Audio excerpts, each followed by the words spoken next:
Baik, bismillahirrahmanirrahim. Assalamualaikum warahmatullahi wabarakatuh. Jumpa lagi dengan saya di Abil Maiwa Channel. Jadi teman-teman, channel ini merupakan channel pendidikan tempat kita berbagi tentang aplikasi pendidikan, Microsoft Office, serta tips dan trik komputer. Jadi pada video kali ini Bapak Ibu ya, kembali lagi kami akan berbagi sebuah video informasi terkait sebelum terbit Permenpan RB terbaru, cek kebenaran potensi kategori guru honorer ini lolos di seleksi P3K Guru tahap ketiga tahun 2022. Jadi bagi rekan-rekan guru yang baru menemukan channel ini, seperti biasa silahkan tekan tombol subscribe dan aktifkan lonceng notifikasinya agar setiap hari Bapak Ibu bisa mendapatkan informasi terbaru dari kami. Dan bagi rekan-rekan guru yang sudah mensubscribe channel ini, kami ucapkan banyak terima kasih banyak. Semoga rezeki Bapak Ibu bertambah lancar. Oke, tanpa berbasa-basi lagi, kita langsung cek informasi terkait kebenaran ya. Cek kebenaran potensi kategori guru honorer ini lolos di seleksi P3K Guru tahap ketiga tahun 2022. Oke, tanpa basa-basi lagi, cek it out. Jadi di sini ada artikel ya, kategori untuk lolos P3K Guru tahap 3 2022 Anda wajib ketahui. Oke. Sekarang kita coba cek satu persatu. Jadi kategori yang pertama Bapak Ibu ya, adalah guru yang telah lolos passing grade di P3K 2021 tahap 1 dan 2. Nah, ini sudah tidak asing lagi Bapak Ibu ya. Begitu besar potensi yang dimiliki oleh kategori guru yang telah lolos passing grade, baik itu tahap 1 dan tahap 2. Dan di beberapa rapat dan beberapa pernyataan dari Kemendikbudristek sendiri itu sangat memprioritaskan nantinya guru yang telah lolos passing grade di P3K 2021 tahap 1 dan 2, yang terdiri dari guru honorer negeri, guru honorer swasta, THK 2 dan lulusan PPG yang lolos passing grade ya tanpa formasi di tahap 1 dan 2. Nah, itu juga sudah pernah dibahas oleh Kemendikbud ya.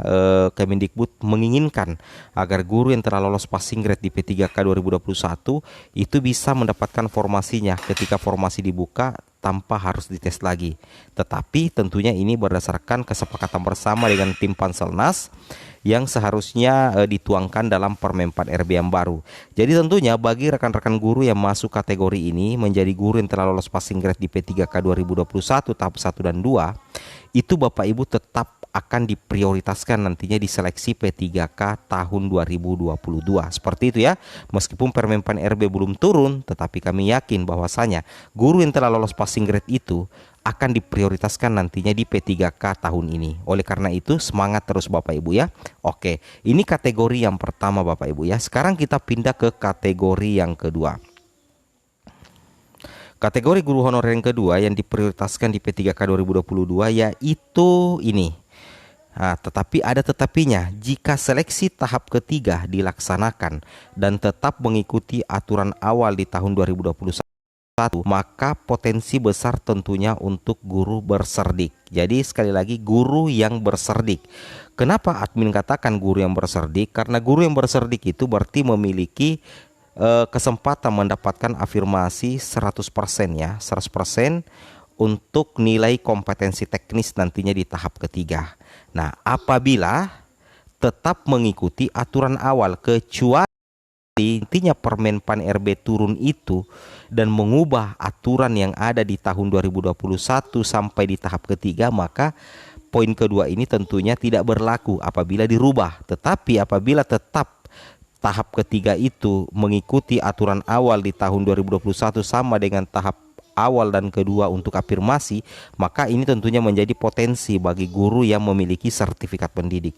Betapa tidak Bapak Ibu ya, guru yang memiliki serdik itu sangat berkesempatan lolos menjadi ASN P3K karena hanya fokus di dua kompetensi saja, yaitu kompetensi manajerial sosiokultural dan tentunya wawancara. Dan yang dijadikan ketakutan tersendiri adalah kompetensi teknis, itu sudah dilewati berkat adanya sertifikat pendidik. Seperti itu Bapak Ibu ya. Jadi ini kategori yang kedua. Kemudian kategori yang ketiga atau hal yang dimiliki oleh guru yang ketiga. Nah, ini tahap optimalisasi formasi berlaku di tahap ketiga. Saya ulangi, teman-teman harus ketahui bahwa untuk tahap optimalisasi formasi nantinya itu berlaku di tahap yang ketiga. Otomatis menguntungkan lagi Bapak Ibu ya bagi guru yang memiliki nilai yang lolos passing grade baik di tahap 1, tahap 2 dan tahap 3. Jadi ketika Bapak Ibu ikut di tahap ketiga nantinya dan masih ada tahap optimalisasi, maka nilai tahap pertama dan nilai tahap kedua itu akan diperhitungkan sepanjang Bapak Ibu memilih formasi sesuai dengan jenjang pendidikan satuan pendidikan yang Bapak pilih di tahap 1 dan 2. Dengan catatan Permenpan RB yang baru tidak merombak secara keseluruhan aturan yang ada di tahap yang ketiga. Nah, seperti itu Bapak Ibu ya. Makanya kami berikan judul konten tadi itu sebelum Permenpan RB terbit. Supaya ada disclaimer-nya Bapak Ibu ya. Itu yang kami sampaikan. Oke, kita lanjut lagi ke informasi penting lainnya, sekedar tambahan. Di sini Bapak Ibu ya. Nah, masih ada 5 sebenarnya ya. Guru yang belum lolos passing grade tetap bisa mengikuti tahap yang ketiga. Jadi bagi guru yang belum lolos passing grade itu tetap bisa mengikuti tahap 3 dan wajib fokus mendapat nilai yang bagus di tahap yang ketiga. Ini bagi guru honorer yang di tahun 2021 baik itu tahap pertama dan tahap kedua itu tidak lolos passing grade. Sedangkan pertanyaan yang kelima, di sini juga ada yang saya selipkan sedikit. Guru lolos passing grade, apakah langsung pemberkasan? Perlu teman pahami, untuk guru yang lolos passing grade, apakah langsung pemberkasan? Admin kurang bisa menjawab. Admin tidak berani menjawab karena ini sangat sensitif Bapak Ibu ya. Guru lolos passing grade langsung pemberkasan, ini sangat sensitif. Pemberkasan kemana? Apakah pemberkasan ikut seleksi atau pemberkasan diangkat menjadi ASN P3K? Kalau diangkat menjadi ASN P3K, kita tunggu saja Permenpan RB terbaru. Seperti itu Bapak Ibu ya. Ini yang harus kita teliti ya secara mendetail agar tidak menimbulkan hoaks di kemudian hari.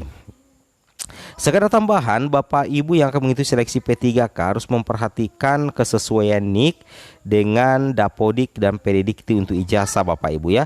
Jadi data-data yang harus dicocokkan itu sebelum Bapak Ibu mendaftar P3K itu yang pertama NIK, kemudian nomor KK, kemudian nama lengkap, kemudian tempat lahir dan tentunya juga adalah tanggal lahir Bapak Ibu ya. Itu harus Bapak Ibu korelatifkan atau relasikan atau sesuaikan. Nah, seperti itu Bapak Ibu ya. Oke, mungkin cukup sampai di sini saja informasi singkat dari kami. Semoga ada manfaatnya walaupun sedikit. Lebih dan kurangnya mohon dimaafkan. Wabillahi taufik wal hidayah. Wassalamualaikum warahmatullahi wabarakatuh.